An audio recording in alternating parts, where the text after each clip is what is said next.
So if anyone deserves credit for keeping the Mullan Road story and the Mullan Road Conference stories alive, it's our next speaker, Ken Robison. Can't hear me. I'm complaining because... Ken Robison. Yeah. Go in.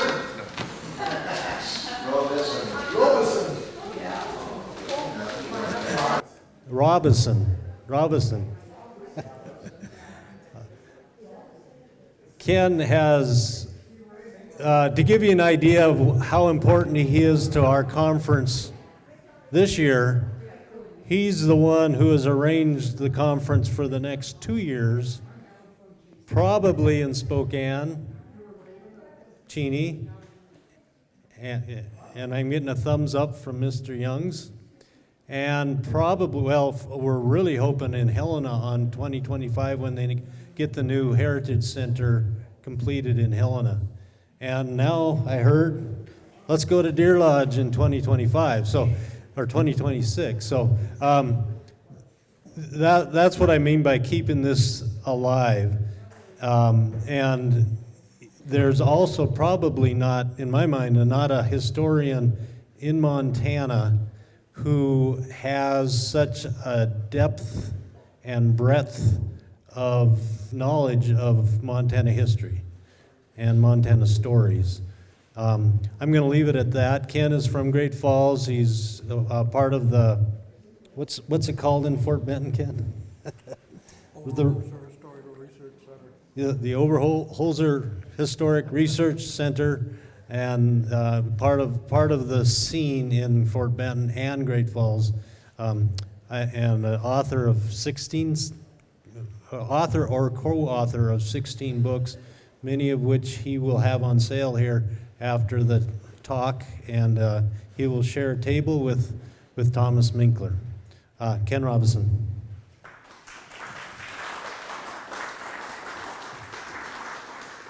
You know, there's an old vaudeville saying, don't follow animals, children, and Bill Weichel. And since I'm the last speaker, I think it's appropriate for us to give a big hand of applause to the committee, Kim, Bill, all of the committee that put this conference together. They've done a heck of a good job. So let's give them a hand.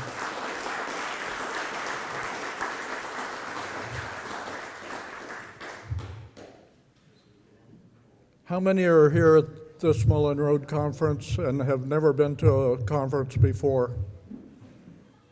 Well, I now hereby designate you Mullanites. You're now a member of the group. So we Mullanites know much about the 1853 to 55 Pacific Railway Survey Expedition leader, Governor Isaac I. Stevens, and the 1859 to 62 Mullan Wagon Road Expedition leader, John Mullan. But what do we know about that precocious German immigrant, Army private, Gustavus Sohon? Few men contributed so much, and yet are so little known and underappreciated. When you see images like this, you're viewing Gustav Sohon's remarkable work and what you know most about him, and that is as an artist. This was the newly built Fort Walla Walla in eastern Washington. Or how about this little gem? This is from 1860 when Sohon was with Mullan, and they arrived the 1st of August at Fort Benton, completing the 624-mile wagon road. Now, he did a little artistic license with 3 steamboats when in fact only 2 arrived. But he had the tent set up for the Army, and that was the 300 Dragoons that I'll be talking about. And it's just one of those really compelling scenes. But there's much more to Sohon's contributions than his artwork, so let's get to know our precocious private a little bit better this afternoon. To do this, I've drawn heavily on the exceptional insight of Jack Nisbet and David Nicondri. Gustav Sohon, a native of East Prussia, arrived on the Columbia River in 1852 as a private in the United States Army. During the following decade, he accompanied 4 historic expeditions across the Northwest: the 1853-54 Pacific Railway Survey, the 1855 Treaty Tour of Governor Stevens, the 1858 military campaign of Colonel George Wright against the Plateau Indians in eastern Washington, and the construction of the Intermountain Wagon Road by you-know-who. A humble man with many talents, Sohon, just get this, Sohon served as a guide, an interpreter, an explorer, a cartographer, a map maker, a scientist, an early day ethnographer, and a master diplomat. How many privates in the United States Army have the range of talents like that? But he's best known as that self-taught artist whose pencil sketches and watercolors of tribal leaders, historic scenes, and landmarks comprise invaluable eyewitness accounts of the crucial transitional period in Northwest history. Gustavus Sohon was born in the city of Tilsit in East Prussia, which is now part of Russia, in 1825. Little is known about his early years beyond his likely attendance at some unknown university, and legend and his natural skill with languages. He was fluent in English, French, and German when he came to America. According to legend, he immigrated to the United States when he was 17 years old to avoid conscription into the Prussian army. Settling in Brooklyn, he worked for a decade in skilled trades of bookbinding and wood carving. In July 1852, ironically, after evading Prussian military service, Sohon volunteered for the United States Army. His service record presents him as 5 feet 7 inches tall, with dark complexion, hazel eyes, and black hair. Private Sohon was assigned to Company D of the 4th U.S. Infantry Regiment. Just 3 days after enlisting, he boarded at New York the SS Ohio, bound for the Pacific coast. The regimental quartermaster for the 4th Infantry was Ulysses S. Grant, whose memoirs include a vivid description of their arduous crossing of the Isthmus of Panama. There was no Panama Canal. There was no short route. So by rail, boat, and foot, they crossed the isthmus. Cholera and fever broke out among the troops, and more than 100 men died on that crossing. And after the decimated regiment, well, fortunately, Sohon was not one of the 100. So after that, they arrived at San Francisco, a brief stop when Company K was ordered north in the fall of 1852 to the Columbia River, and the infantry's new headquarters at Fort Vancouver. In the early years, that had been a famed Hudson Bay Company trading post, but the 4th Infantry was ordered in to protect the growing numbers of American settlers pouring into the Oregon Territory. Just 6 months later, Washington Territory was created north of the Columbia River, and President Franklin Perce appointed Isaac I. Stevens as governor and superintendent of Indian Affairs for the new territory. 1 week later, Secretary of War Jefferson Davis assigned Stevens command of the survey of the northernmost of the 4 potential transcontinental railroad routes between the Mississippi and the Pacific coast.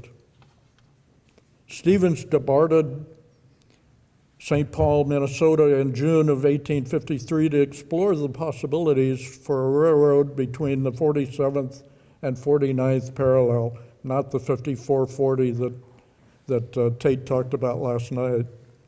While the governor worked his way along the Missouri River, one of his assistants, Lieutenant Rufus Saxton, organized a supply train to travel east from Fort Dalles and establish a depot in the Bitterroot Valley. Saxon left Fort Dalles on July 18, 1853, along with an astronomer, a topographer, to reconnoiter the route, and a large pack train. A military escort was assigned, 2 officers and 18 soldiers from the 4th Infantry. Among the unit was Private Sohon. The military escort served to guard against attack by rumored hostile natives in the interior. The pack train followed the emigrant trail along the south side of the Columbia, arriving at the Hudson Bay Company's Fort Walla Walla on July 27th. With help from a chief of the Walla Walla tribe, Lieutenant Saxon learned that the most direct route across the mountains in the Bitterroot Valley was too arduous for pack animals. Guided by Anton Plant, a veteran of the fur trade, the party left Walla Walla and traveled an alternate route through a landscape that would become very familiar to Sohon in the coming years by way of Lake Coeur d'Alene. After some tense moments with Palouse, Nez Perce, and Spokane tribes along the way, Lieutenant Paxson's train rendezvoused with Governor Stevens, whose party included the exceptional artist John McStanley, hired to record landscapes and tribal figures encountered by the expedition.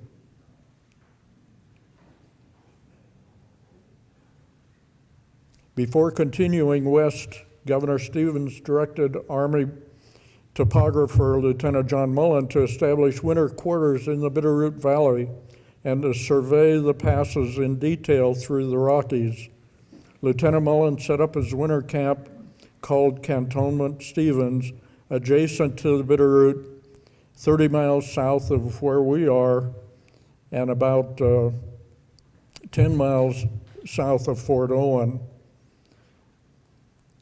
Sohon was among the 15 men left to assist Mullan for that coming year, and Sohon's talent began to shine. He applied his linguistic skills to the Salish language and began mastering it.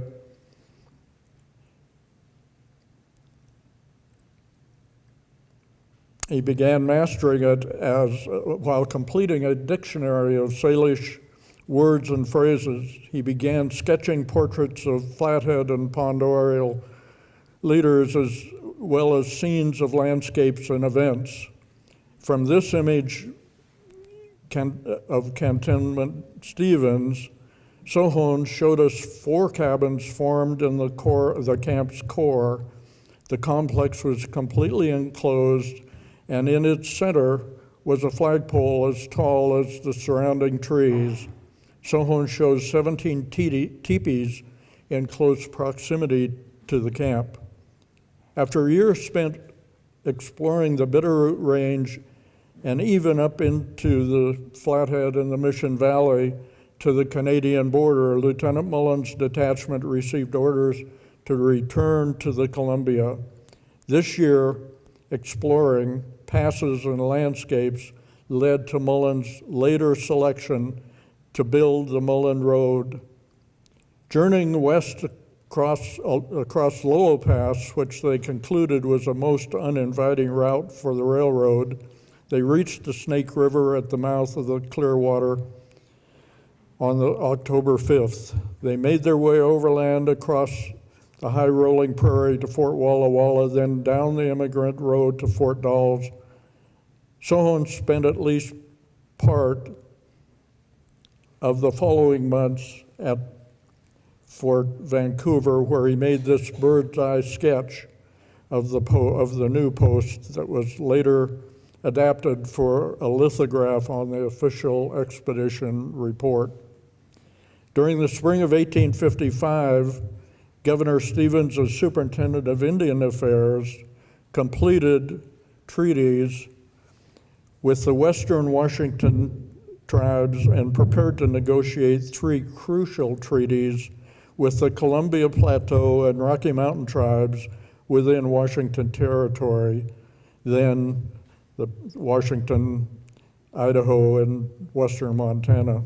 Before embarking on his tour of the Northwest, he arranged to have Sohon transferred to his command, saying, quote, "I have secured the services of a very intelligent, faithful, and appreciative man, Gustavus Sohon, a private of the 4th Infantry, who was with Mullan the year previous in the Bitterroot Valley.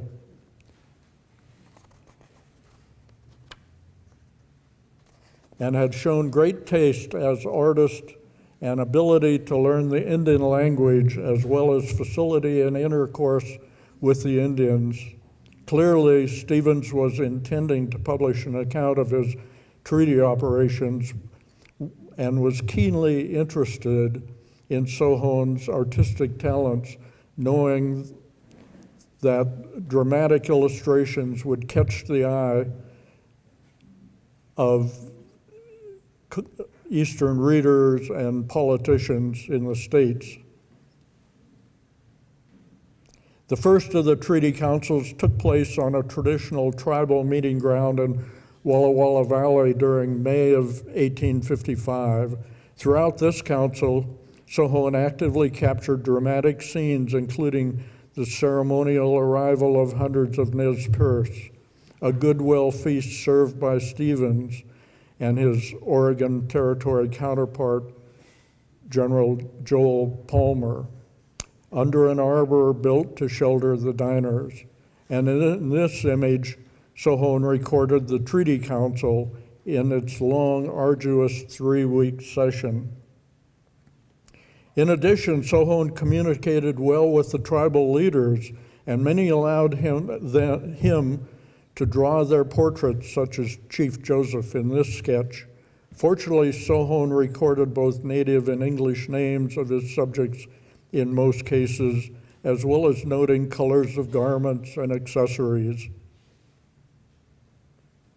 At this treaty council, Sohon showed more than his artistic talent. Using his diplomatic skills, Sohon first drew the likeness of Chief Spokane Gary and then spent additional time with Gary during the proceedings, likely furthering his study of Salish language. And with Gary's help, he translated the remarks of Commissioner Palmer at the formal opening of the council on May 30th into Salish, then copied out a parallel English Spokane text of the speech. Sohon sketched many of the Cayuse, Deschutes, Nez Perce, Umatilla, Walla Walla, and Yakima leaders as they negotiated away their future homelands. He captured not only those chiefs who favored the treaty, but those most vocal opponents. Stephen Palmer and the leaders of the tribes eventually reached a compromise, and by June 11th, 3 separate treaties were signed. The next afternoon, Sohon, fortunately in a rare scene, recorded a traditional scalp dance performed by Nez Perce women in celebration of Chief Looking Glass's return. According to Jack Nesbitt, the Nez Perce entertained a semblance of a scalp dance as a most imposing affair. They had the scalp of a Blackfoot brought by Looking Glass's party that was taken near the Bitterroot Valley only 7 days earlier from a party of Blackfoot who had stolen horses from the Nez Perce, and then were pursued and overtaken, and in the fight which ensued, lost one of their number. Sohon's drawings show a tight circle of Nez Perce in full dress surrounding a native woman dancer who displayed the scalp on a long pole. An American flag flies in the background, while commissioners and uniformed officers stand on benches and observe with the proceedings with interest. In the words of David Nicondre, Sohon's eyewitness sketches, quote, depict the Northwest chiefs as individuals, not ethnological stereotypes or allegorical symbols. Each portrait is like an archaeological specimen meticulously unearthed and carefully logged. Rich in anthropological detail, they document a culture in transition. Some of the men wear buffalo robes, headdresses, and traditional necklaces, while others have donned visored caps, collared shirts, and crucifixes. The historic scenes and portraits that Sohon captured on paper immortalized what was arguably the most important generation of Indian leaders in the Northwest. Quickly following up on his success at the Walla Walla Council, Governor Stevens moved on to western Montana for the next stop on the treaty tour. Along the way, Sohon, the scientist, made the barometrical observations, demonstrating his skills with instruments. Governor Stevens's precocious 13-year-old son, Hazard, accompanied his father and later described the pack train as it moved north from Walla Walla. He said, across the level valley prairie covered with luxuriant bunch grass and vivid hued flowers, a large, fine-looking Coeur d'Alene Indian named Joseph led the way as guide. Then rode the governor with his son, me, and Gustav Sohon, the artist, barometer carrier, and observer. It was a picked force with men and animals and made up in efficiency for scanty numbers. There were only 21 men. And Hazard goes on to say, the artist Gustav Sohon, a soldier of the 4th Infantry detailed for the trip, was an intelligent German, a clever sketcher, and competent to take astronomical observations, unquote. Much of the information collected on this trip was later incorporated by Sohon, the map maker, into a map of eastern Washington. Traveling north and east, Stevens's treaty expedition reached the Coeur d'Alene Mission on June 25th, continuing on to meet with the Flathead, Salish, and Pond Oriole. On July 7th, Stevens set up camp for the Flathead or Hillgate Council at Council Grove, just west of Missoula. Unlike the Walla Walla or Blackfoot councils, the Hillgate proceedings were not lavishly illustrated by Sohon. The reason for this appears to be twofold. First, Sohon spent most of his time at that Hillgate Treaty Conference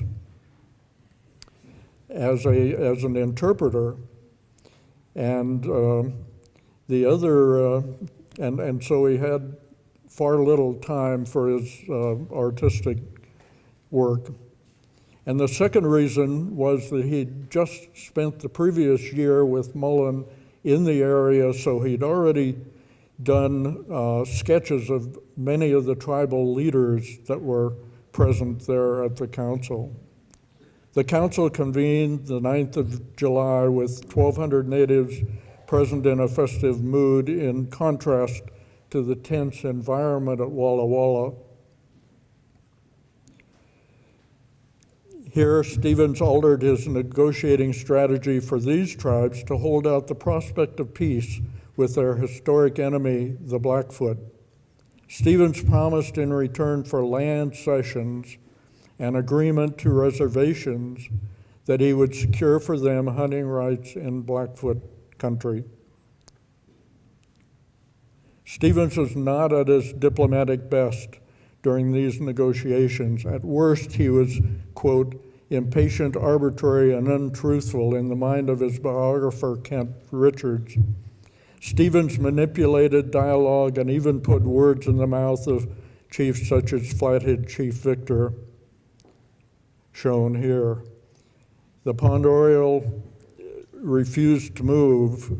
Stevens offered to let them and the Kainai settle in the Mission Valley permanently.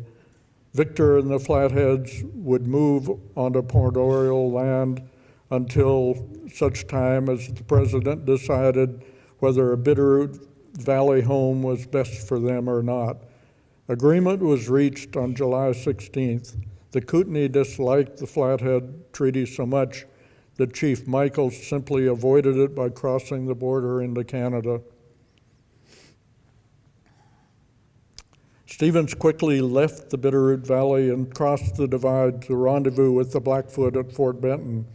The Blackfoot Confederacy, the Niitsitapi, meaning the real people, is the historic name for the related nations that make up the Blackfoot indigenous people, the Kainai or blood, the Siksika or Blackfoot, the Piikani, the North Piegan, and the Piikani, the South Piegan, or we call them in Montana the Blackfeet.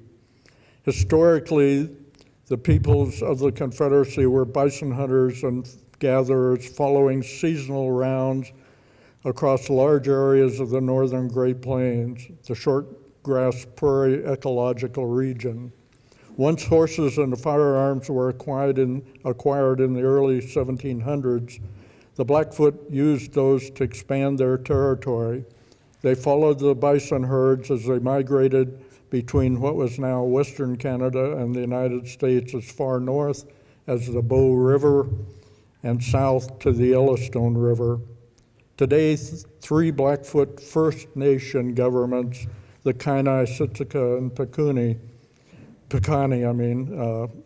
reside in the Canadian province of Alberta, while the Blackfeet Nation, the Piikani, reside at the reservation at Browning in northern Montana. The Blackfoot were the most powerful and feared tribe in the American and Canadian West, the chief enemy of every tribe from present-day North Dakota to northern Idaho. After the Lewis and Clark expedition, their land was last penetrated by fur traders, and their land was not penetrated by fur traders and explorers for many years, successfully anyway. Only through the masterful diplomacy of James Kipp and Alexander Culbertson were trading posts tolerated in Blackfoot country.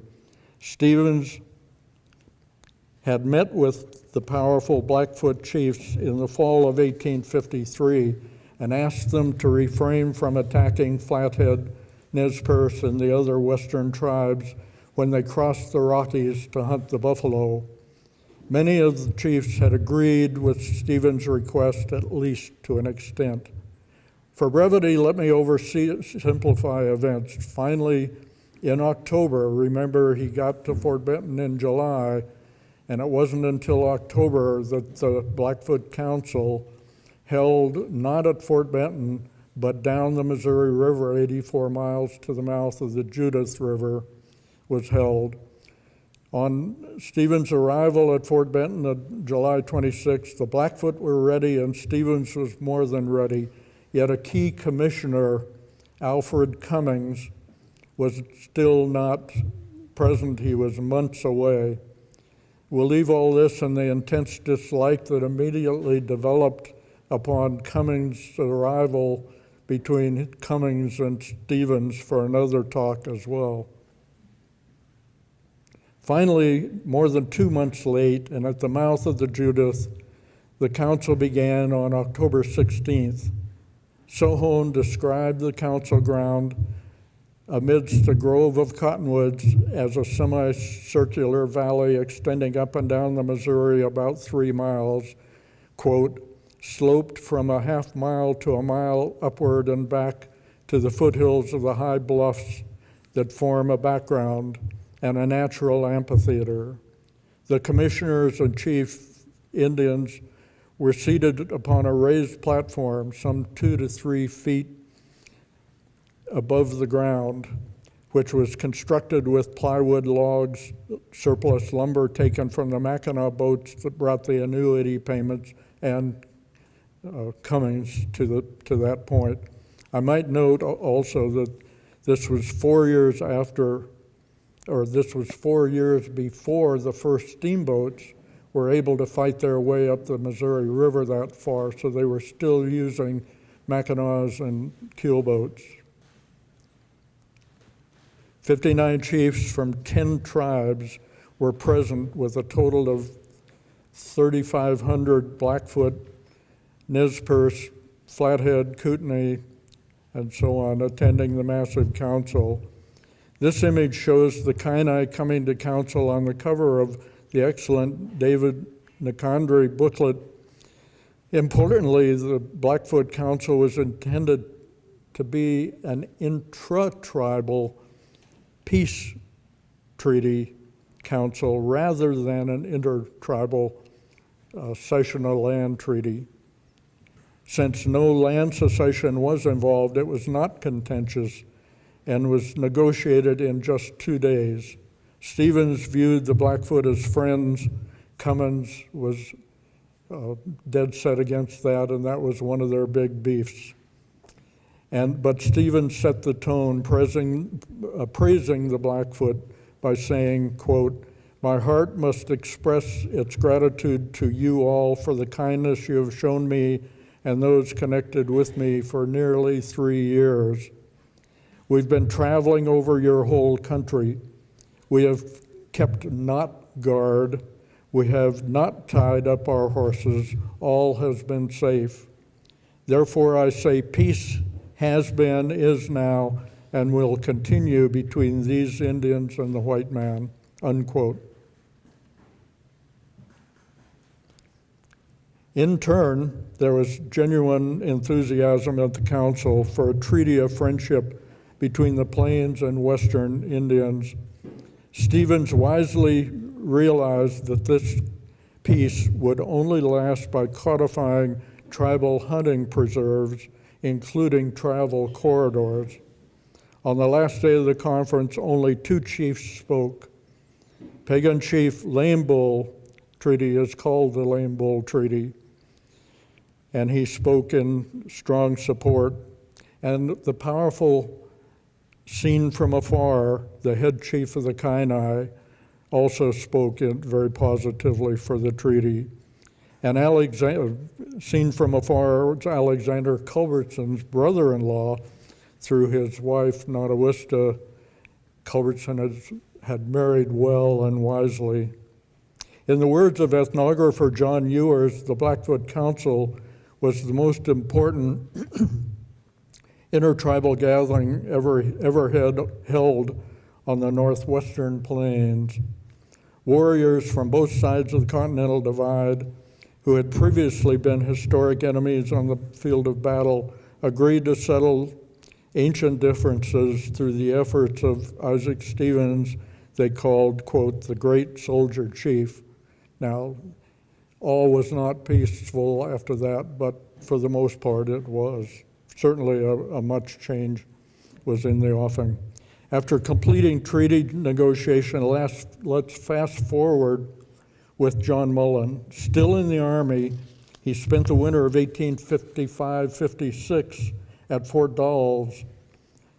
By mid-January 1856, he was at Fort Dalles, and following in April of 57, he was assigned to Fort Steilacoom, Washington. In October, he was transferred yet again to the headquarters of Army Topographic Engineers at Benicia, California, where he served as draftsman and cartographer. By July 1857, he was back at Fort Walla Walla, having served 5 years, and was honorably discharged from the United States Army. The Army and the country certainly got their money out of that private.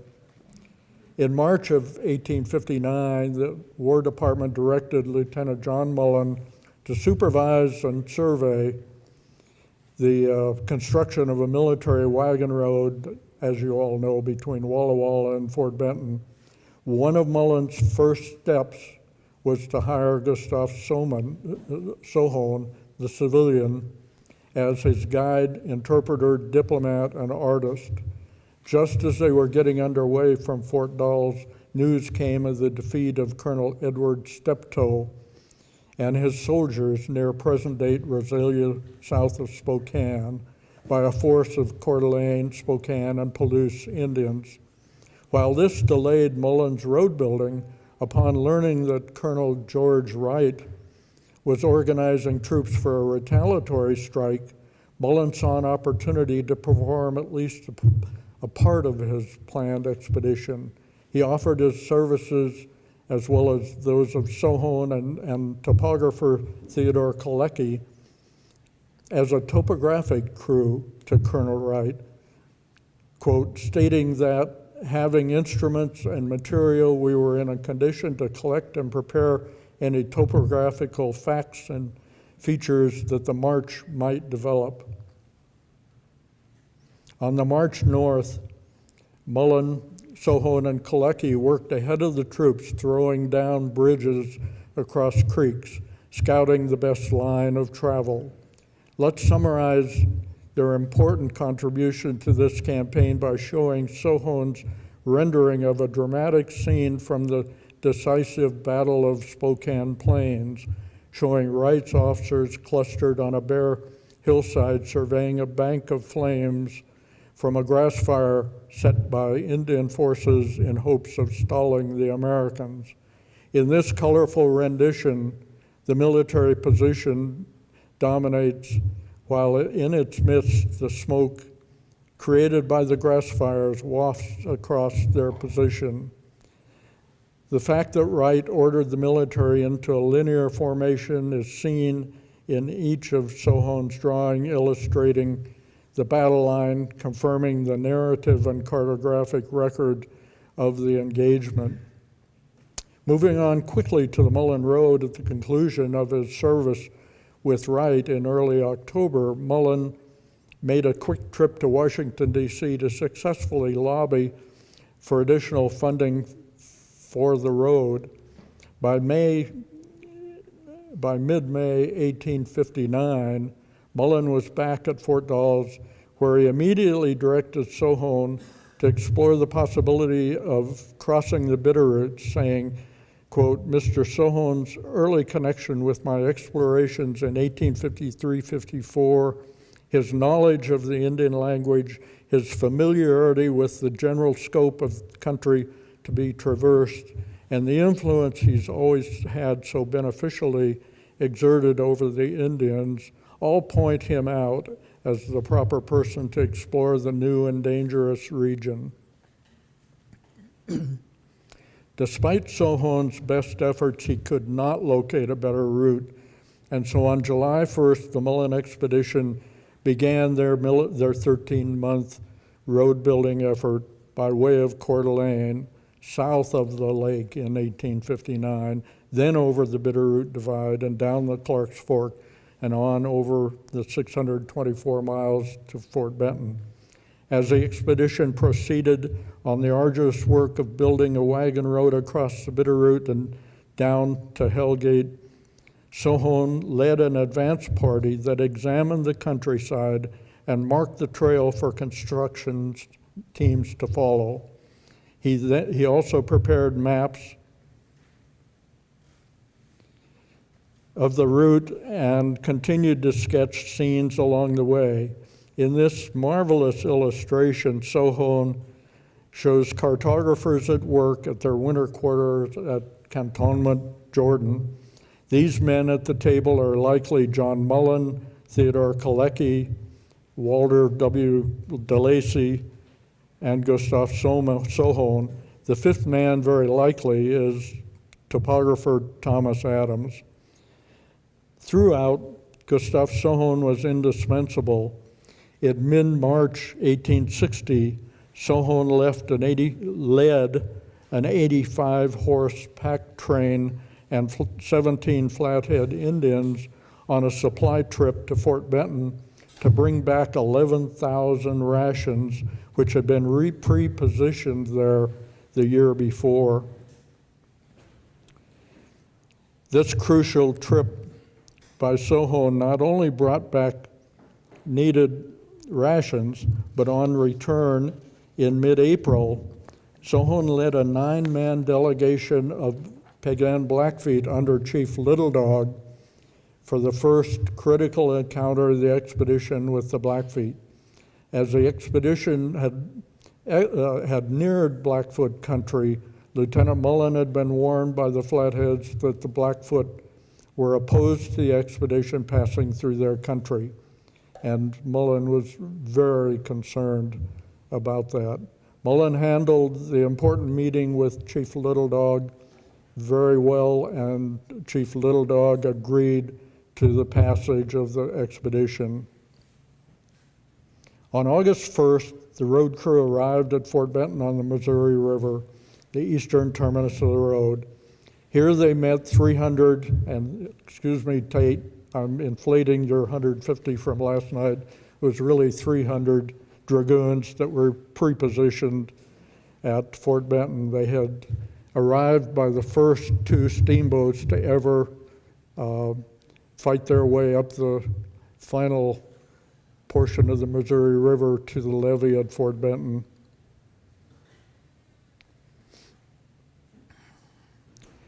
And so the expedition arrived.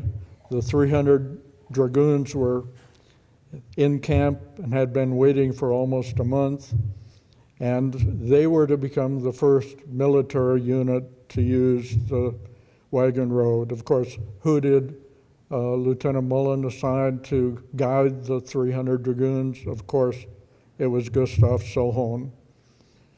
So Sohon took on the assignment as guide and interpreter for the first military use of the wagon road. 57 days later, Sohon led the recruits into Fort Walla Walla, successfully guiding that first wagon train to cross the mountains from the Missouri to the Columbia. In a report to the War Department, Mullan wrote that the eulogistic manner in which each officer of the command referred to the trip all constitute a sufficient commentary upon its feasibility for future military operations. Of course, the Civil War kind of got in the way of future military use of the wagon road, but we'll leave that for another day as well.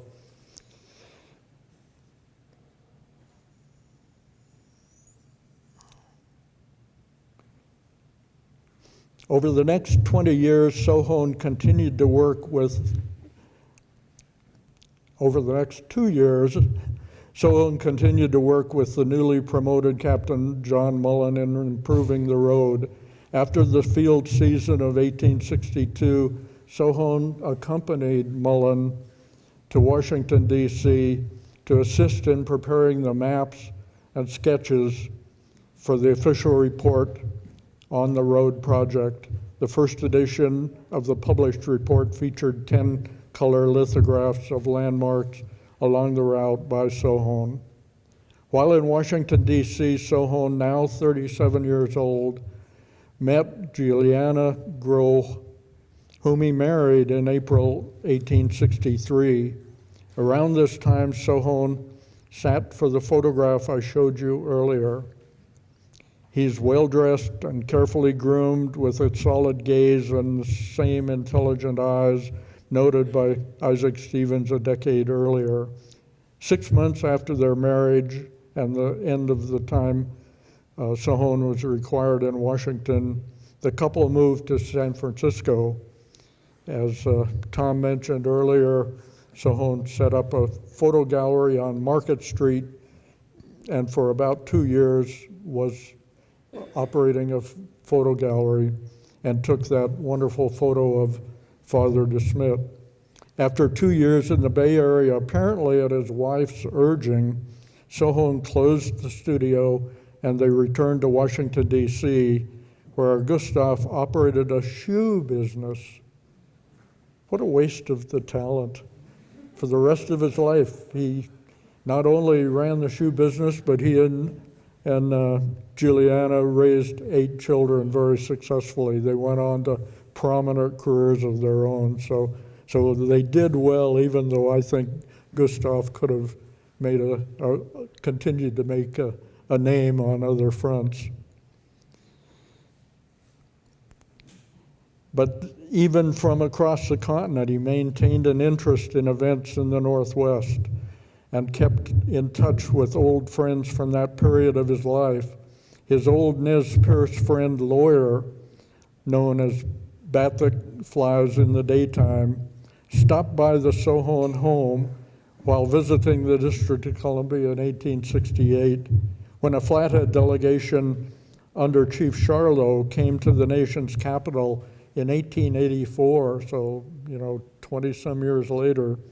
They called on Sohon.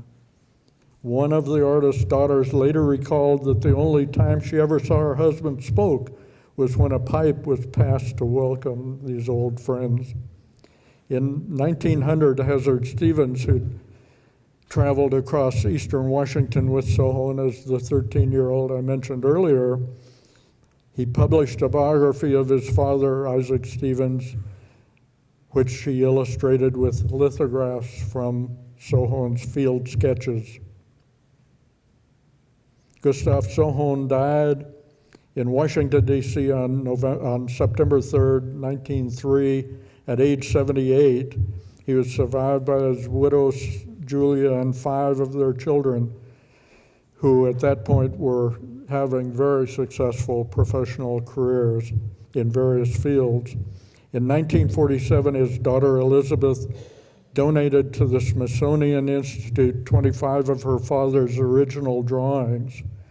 Archives at the Library of Congress, the Washington State Historical Society, Washington State University, all hold many of his other sketches, treasured eyewitness documents from a crucial period in Northwest history. And we used many of his scenes in our book that came out on the 150th anniversary of the completion of the Mullan Road. And that was at a conference in Fort Benton in 2010. Many of you know this book, The Mullan Road, Carving a Passage Through the Frontier West, and I'm delighted that John Rummel has copies over there. So if you ever desire to learn more about the Mullan Road, there's absolutely no better source than that book. Kim Brigham, Dr. Bill Youngs, Bill Weichel, myself, and others had great fun putting that together. With that, thank you very much.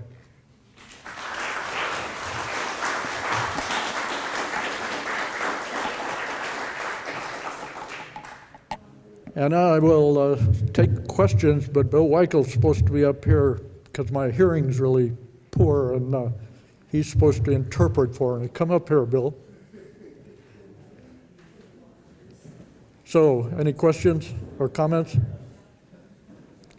We're behind schedule, so we'll accept that as no questions and comments. Thanks.